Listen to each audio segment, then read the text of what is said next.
An important story that Voices has been covering is a massive privatization failure here in Wisconsin and apparently across the nation. Non-emergency medical transportation rides are now arranged by a private company called LogistiCare, a subsidiary of the Providence Service Corporation.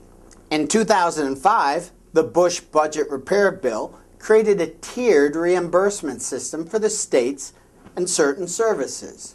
As a result of this, many states decided to contract out the arrangement of non-emergency medical transportation to a private company called LogistiCare. Now, don't let that term fool you. Non-emergency medical transportation sounds like these are not important rides, but that's absolutely not true. Qualified members that do not have access to other transportation need these rides to maintain their health and actually even their lives. Things like chemotherapy, dialysis, any medical condition that is being sought or treated by a qualified member is a non-emergency medical transportation ride.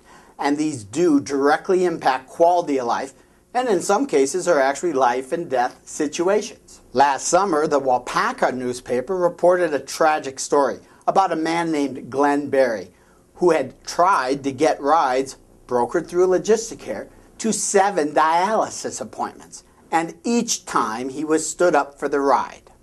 He was quoted in the newspaper as saying, "I feel like they are trying to kill me." Voices got on this story because people started asking us questions. So we started asking questions. I saw that story about Glenn Berry and thought it was tragic and made some phone calls. As a result, I was able to hook up with a network of people with inside information, people that at this time choose to be anonymous.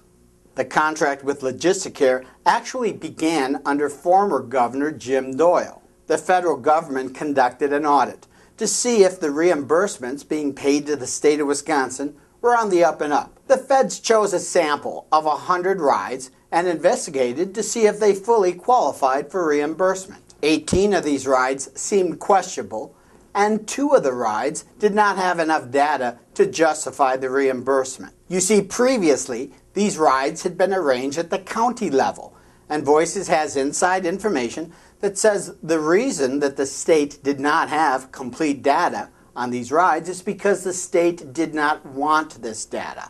The state had no system to collect this data. So counties that had this information were not allowed to share everything that was needed. And some other counties, because the state wouldn't take the information anyways, did not keep full and detailed records. As a result of this audit, the federal government determined that some reimbursements were paid that needed to be paid back. But they didn't just demand payment back of those 20 cases. They extrapolated and calculated that the state of Wisconsin had received nearly $700,000 in reimbursement, and almost $350,000 of that was not properly documented. So the state of Wisconsin was charged back. Perhaps this is what created the incentive for Jim Doyle to contract with LogistiCare. But the contract was implemented under Governor Walker.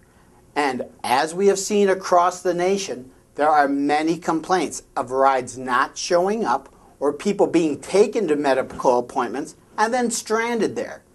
I've personally spoke to people who came in from out of town more than an hour away, and after their appointment, they had no ride to get home. One would think that the contract to provide this service would contain some way for people who had problems with the service to get these problems meaningfully addressed. That's not the case. If you call LogistiCare and try to report a problem, you will be endlessly transferred through a series of robocalls and perhaps left on hold for an hour before being transferred to another department that doesn't answer the phone.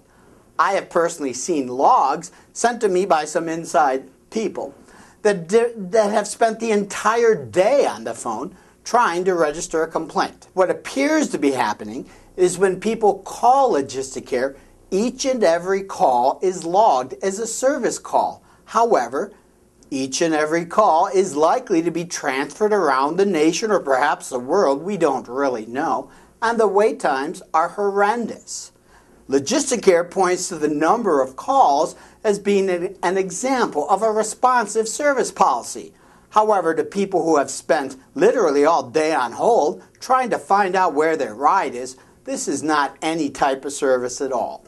Now, the contract between the state of Wisconsin and LogistiCare does contain provisions, so problems like this could be addressed at the state level. But the current administration has not gotten involved in any way. So an Appleton legislature, Penny Bernard, has sent a letter demanding a full independent audit. This letter and request has bipartisan support. 51 legislatures have signed on so far. The Milwaukee Journal-Sentinel is reporting that the contract with LogistiCare pays LogistiCare $33 million a year and saves the state of Wisconsin $2.5 million a year. But Voices has been told by some people with inside information that the actual cost of the state is much higher than $33 million, perhaps as high as $40 million. Obviously, if the savings of $2.5 million a year is based on a low figure, $33 million instead of $40 million, there's actually a potential that this contract is actually a loss to the state of Wisconsin. In that case, not only would the state be paying more for non-emergency medical transportation, but fewer people are getting the rides, and some are being stood up entirely, multiple times, and a man in Wapaka did die. Regardless of whether or not this contract saves anyone any money, is it reasonable to claim that the state saves money when an organization is paid to provide a service that is in fact not being delivered? And how much is a life worth? If a man like Glenn Berry's death can be indirectly or directly attributed to a failure to be taken to a dialysis machine, did the state of Wisconsin actually save a dime? The problem in a nutshell seems to be this. Across the base of qualified members, people who would qualify for a ride arranged by LogistiCare, LogistiCare is receiving a fee, a small amount of money, for each and every participating member. LogistiCare gets to keep this fee whether a ride is actually provided or not. So this privatization failure seems to be based on the idea that LogistiCare is actually being paid whether they provide a service or not. If they don't provide the service, they get to keep the fee they were paid. Voices inside sources tell us that not only is LogistiCare not providing rides that have been arranged, but when there are problems, they try to blame the service providers themselves, the transportation providers, or the people at the county who would oversee these types of programs. In many cases, this is not at all true, and this can be fully documented. If you want to learn more about this massive privatization failure, check our blog, MadisonVoicesBlog.com. No one in America has been doing more to cover this important story. There are national issues. At MadisonVoicesBlog.com, just search for LogistiCare in the search box in the upper left, and you'll see the many reports that we have published and will continue to follow these stories. Privatization schemes will always fail when for-profit companies are given flat fees that they are allowed to keep whether they actually provide the service or not. This is not responsible public policy. If a good or service is a public good or service that the taxpayers paid for, then it's fully appropriate for taxpayers, the citizens of our state and nation, to expect some accountability from the providers of these public goods or services. Evidently, the people that are now overseeing the LogistiCare contract do not agree.